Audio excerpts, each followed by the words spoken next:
देखिए, बिहार विधानसभा चुनाव में भारी फजीहत होने के बाद भी प्रशांत किशोर अभी बिहार में काफी सक्रिय है। वो अपना यात्रा कर ही रहे हैं। इस कड़ी में बीते 19 तारीख को वो मुख्यमंत्री नीतीश कुमार के गृह जिला नालंदा पहुंचे, जहां उन्होंने कई बड़े दावे किए हैं। आपको बता दें, प्रशांत किशोर ने कहा कि नीतीश कुमार, लालू यादव, रामविलास पासवान जी के लड़के आप पर राज करेंगे। हमारे अपने बिहार के बच्चे फैक्ट्रियों में मजदूरी करने के लिए बाहर निकल गए हैं। प्रशांत किशोर ने कहा है कि हमने कहा था कि नीतीश जी चुनाव नहीं जीतेंगे, लेकिन हमारी बात गलत हुई। गलत इसलिए हुई क्योंकि चुनाव को बड़े पैमाने पर पैसा, सरकारी तंत्र, इलेक्शन कमीशन ने मिलकर प्रभावित किया, वोट को खरीदा गया। यही कारण है कि 202 विधायकों के समर्थन के बावजूद नीतीश सीएम पद छोड़ रहे हैं। कहीं ना कहीं प्रशांत किशोर ने बड़ा दावा करते हुए कहा है कि जो बातें मैंने विधानसभा चुनाव के समय कहा था कि नीतीश कुमार इस बार सीएम नहीं बनेंगे, उन्हें ज्यादा वोट, ज्यादा सीट नहीं मिलेगा, लेकिन वो गलत हुआ।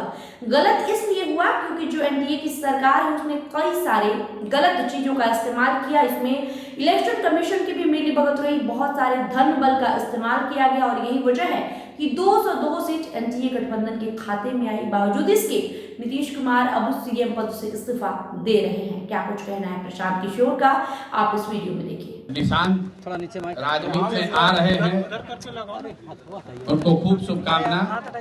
लेकिन निशांत कुमार का राजनीति में आना एक और ऐसा अवसर है जहां बिहार के लोगों को ये सोचना चाहिए कि जो 3 साल में बिहार में धनसुराज ने बात कही है कि चाहे किसी भी दल का नेता हो, बिहार में 1200 परिवार के लड़के ही विधायक, सांसद, मंत्री बनेंगे। ये हम नहीं कह रहे हैं, ये बिहार के 30 साल का आंकड़ा कह रहा है। दूसरी बात, जो बात धनसुराज ने कही कि नेता चाहे नालंदा के हो या मधुबनी के, अगड़े हो या पिछड़े हो, युवा हो या बुजुर्ग हो, स्वस्थ हो या बीमार हो, नेताओं ने अपने बच्चों की भविष्य की चिंता करके रखी हुई है।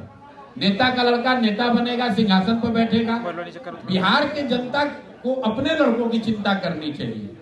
तो नीतीश जी के लड़के आए, रामविलास जी के लड़के आए, लालू जी के लड़के आए, मांझी जी के लड़के आए, ये सब नेताओं के लड़के हैं जो आप पर राज करेंगे। लेकिन जो बिहार का लड़का है वो फैक्ट्रियों में जाकर मजदूरी कर रहा है। चुनाव के बाद, चुनाव के परिणाम आने के बाद से 50 से ज्यादा बिहार के बच्चे अलग अलग राज्यों में फैक्ट्रियों में मजदूरी करते हुए दुर्घटना के शिकार हुए, उनकी मौत हो गई। तो बिहार के लोगों के बच्चों की चिंता किसी को नहीं है। इसलिए नहीं है कि बिहार के लोगों को अपने बच्चों की चिंता नहीं है। बिहार के लोग जब वोट दिए तो उन्होंने मोदी जी की चिंता की, नीतीश जी की चिंता की, लालू जी की चिंता की, 10,000 रुपए की चिंता की, इसलिए उनके बच्चे मजदूर बनकर बाहर घूम रहे हैं।